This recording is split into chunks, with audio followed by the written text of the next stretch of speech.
విశాఖపట్నంలో రాజధాని ఏర్పాటు చేస్తే తమ భూ కబ్జాలు ఒక్కొక్కటి బయటకు వస్తాయని తెలుగుదేశం నాయకులు భయపడుతున్నారు. అంటే రాజధానిలో ఎక్కడెక్కడ మారుమూల ప్రాంతంలో ప్రభుత్వ భూమి ఉన్నా భూతద్దంలో చూసి మరీ స్వాధీనం చేసుకుంటారు. విశాఖలో టీడీపీ నేతల భూ కబ్జాలకు అంతులేని స్థాయిలో జరిగాయి. ఇది ప్రజలందరికీ ఎరికే. మనం కూడా స్వేచ్ఛ మీడియా కూడా కొన్ని వీడియోలు చేసింది. విశాఖ నగరం చుట్టుపక్కల మండలాల్లో ఆక్రమణకు గురైన విలువైన ప్రభుత్వ భూములు స్వాధీనం చేసుకోవడానికి జగన్మోహన్ రెడ్డి ప్రభుత్వం ప్రత్యేక ఉద్యమం ప్రారంభించిన విషయం తెలిసిందే. ఇప్పటి వరకు 270 ప్రాంతాల్లో 2600 కోట్ల విలువైన 430 ఎకరాల భూమిని స్వాధీనం చేసుకుంది. వీటి విలువ బహిరంగ మార్కెట్లో ఏకంగా 5000 కోట్లకు పైగా ఉంటుందని అంచనా. మాజీ ఎంపీ ఎంవీవీఎస్ కబ్జాలు చేసిన విషయం కూడా తెలిసిందే. టీడీపీ మాజీ ఎంపీ ఎంవీవీఎస్ మూర్తి రిషికొండ ప్రాంతంలో 42.51 ఎకరాల ప్రభుత్వ భూమిని కబ్జా చేశాడు. అక్కడ ప్రభుత్వము టూరిజం శాఖ ఆధ్వర్యంలో గెస్ట్ హౌస్లు కట్టాలన్నా, తాత్కాలికంగా ముఖ్యమంత్రి క్యాంప్ కార్యాలయంగా నిర్వహించాలన్నా అనేక అడ్డంకులు ఆటంకాలు లేకపోతే విమర్శలు చేయటం వెనక ఏం కారణమో ప్రజలు గుర్తించకపోదు. అంటే వీళ్ళ కబ్జాల పరం ఎక్కడ బయటపడుతుందో అని వారి భయం. గీతం యూనివర్సిటీకి సమీపంలోని ఈ స్థలంలో 2 ఎకరాల్లో కళాశాల భవనం, మిగిలిన స్థలాన్ని కాంపౌండ్ వాల్ నిర్మించారు. గతంలో ఇది కూలగొట్టినప్పుడు కోర్టుకు వెళ్ళటం, కోర్టు స్టే ఇవ్వటం అంతా తెలిసిందే. 500 కోట్లు విలువ చేసి ఈ ప్రభుత్వ భూమిని దశాబ్దాల పాటు కబ్జా చేసినప్పటికీ టీడీపీ ప్రభుత్వం పట్టించుకోలేదు. వైఎస్ఆర్సీపీ ప్రభుత్వం వచ్చిన తర్వాత కాంపౌండ్ వాళ్ళను తొలగించి కబ్జాలో ఉన్న 40.51 ఎకరాలను స్వాధీనం చేసుకుంది. టీడీపీ మాజీ ఎమ్మెల్యే పల్లా శ్రీనివాసరావు కూడా అక్రమ కబ్జారాయుడిగా తయారయ్యాడు. విశాఖ నగర శివారు ప్రాంతంలో ఆ భూముల్లో వెలసిన అక్రమ నిర్మాణాన్ని ప్రభుత్వం తొలగించింది. 669 కోట్ల విలువైన 38.45 ఎకరాల ఆక్రమిత భూమిని స్వాధీనం చేసుకుంది.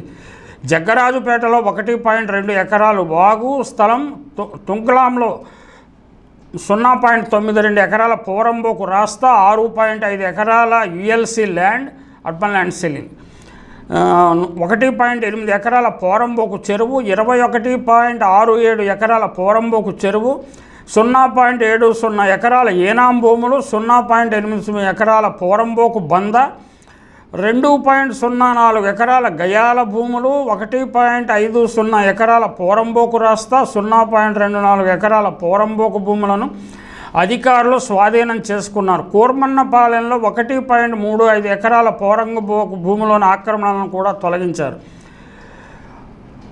వీతన్ని శ్రీనివాసరావు అని భూచోడు గంట అంటూ అయ్యన్నమ్మ ఫిర్యాదు చేశారు. టీడీపీ హయాంలో విశాఖలో భారీ భూకుంభకోణమే జరిగింది. దీన్ని అధికారులే బహిర్గతం చేయడంతో చంద్రబాబు ప్రభుత్వం ఉలిక్కిపడింది. సిట్ పేరుతో అడావిడి చేసింది. ఈ కుంభకోణంలో తమ పార్టీ నాయకులే ఉన్నారంటూ ఆధారాలతో సహా సిట్ బృందానికి టీడీపీ సీనియర్ నేత అప్పట్లో మంత్రిగా ఉన్న చింతకాయల అయ్యన్న పాత్రుడు ఫిర్యాదు చేశారు. ప్రభుత్వ భూములు పత్రాలని ట్యాంపరింగ్ చేసి ఇండియన్ బ్యాంకులో రుణాలు తీసుకునేందుకు అక్రమాలకు పాల్పడ్డారంటూ బహిరంగంగానే ఆరోపించారు. అదంతా గంటా శ్రీనివాసరావు నిర్వాహకమేనంటూ పరోక్షంగా విమర్శలు కూడా చేశారు. గంటాపై స్వయంగా తమ మంత్రి అయిన అయ్యన్న ఫిర్యాదు చేసినా టీడీపీ ప్రభుత్వం బుట్టదాఖలు చేసింది. రిషికొండ వద్ద రేడియంట్ భూముల విషయంలో గత టీడీపీ ప్రభుత్వం జీవో జారీ చేసిందని ఈనాడే స్పష్టంగా పేర్కొంది. ఏ ప్రతిఫలంతో ఈ జారీ చేశారు? బాబు హయాంలో జరిగిన ప్రైవేటు వ్యవహారం ఈ ప్రభుత్వంలో జరిగిన కబ్జాలా? ఇదేమి వాదన? టీడీపీ నేతల నుంచి ప్రభుత్వం చేసుకున్న కబ్జా భూములు. ఆనందపురం సొంఠ్యాం సమీపంలో మాజీ మంత్రి టీడీపీ ఎమ్మెల్యే గంటా బంధువు జనసేన నాయకుడు పరచూరి భాస్కర్రావు సహా పలువురు టీడీపీ నేతలు టైటిల్ డీడ్ నెంబర్ 1180లో ఆక్రమించుకున్న 256 కోట్లు విలువ కలిగిన 64 ఎకరాల భూముల్ని 2020 నవంబర్లో స్వాధీనం చేసుకున్నారు. జగన్మోహన్ రెడ్డి ప్రభుత్వం అంటే వారికి ఎంత ద్వేషం ఎందుకో దీన్ని బట్టి అర్థం చేసుకోవచ్చు. టీడీపీ మాజీ ఎమ్మెల్యే పీలా గోవింద సత్యనారాయణ ఆనందపురం మండలం భీమన్న దొరపాలెంలో సర్వే నెంబర్ 156లో 60 ఎకరాల భూమిని ఆక్రమించుకోగా 2020 డిసెంబర్లో రెవెన్యూ అధికారులు స్వాధీనం చేసుకున్నారు. ఈ భూముల మార్కెట్ విలువ 300 కోట్లు ఉంటుందని అంచనా. టీడీపీ ఎమ్మెల్యే వెలగపూడి రామకృష్ణబాబు ఆక్రమించిన Rushikonda beach road survey number 21లో సుమారు 3 కోట్లు విలువ చేసే 6 సెంట్ల ప్రభుత్వ స్థలాన్ని అధికారులు స్వాధీనం చేసుకున్నారు. టీడీపీ మాజీ ఎమ్మెల్యే పల్లా శ్రీనివాసరావు ఆయన బంధువర్గం పేరుతో గాజువాక నియోజకవర్గంలోని 3 గ్రామాల పరిధిలో ఆక్రమించుకున్న సుమారు 669.26 కోట్ల విలువైన 38.45 ఎకరాలని 2021లో అధికారులు స్వాధీనం చేసుకున్నారు. సీతమ్మదారిలో రేసపువానిపాలెం సర్వే నెంబర్ 7లో సుమారు 3 కోట్ల విలువైన 212 చదరపు గజాల ప్రభుత్వ స్థలాన్ని టీడీపీ సీనియర్ నేత సబ్బం హరి కబ్జా చేసి ప్రహరీ రెస్ట్ రూమ్లో నిర్మించేసినట్లు గుర్తించిన జీవీఎంసీ అధికారులు వాటిని 2020 అక్టోబర్ 3న తొలగించారు. దానిపై పచ్చ మీడియాలో అనేక ఆరోపణలు ప్రత్యారోపణలు వచ్చిన విషయం మనకు తెలిసే.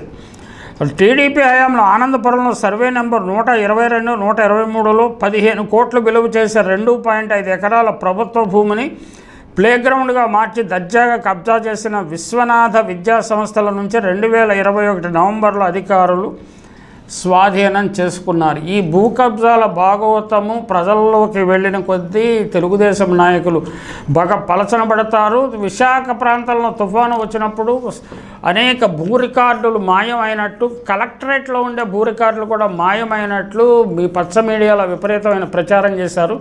ఇదంతా ఒక వ్యూహం ప్రకారము తెలుగుదేశం నాయకులు చేస్తున్న ప్రచారం అని ప్రజలు గుర్తించారు. ఇంకా చాలా వాస్తవాలు వెలుగులోకి వచ్చేవి ఉన్నాయి.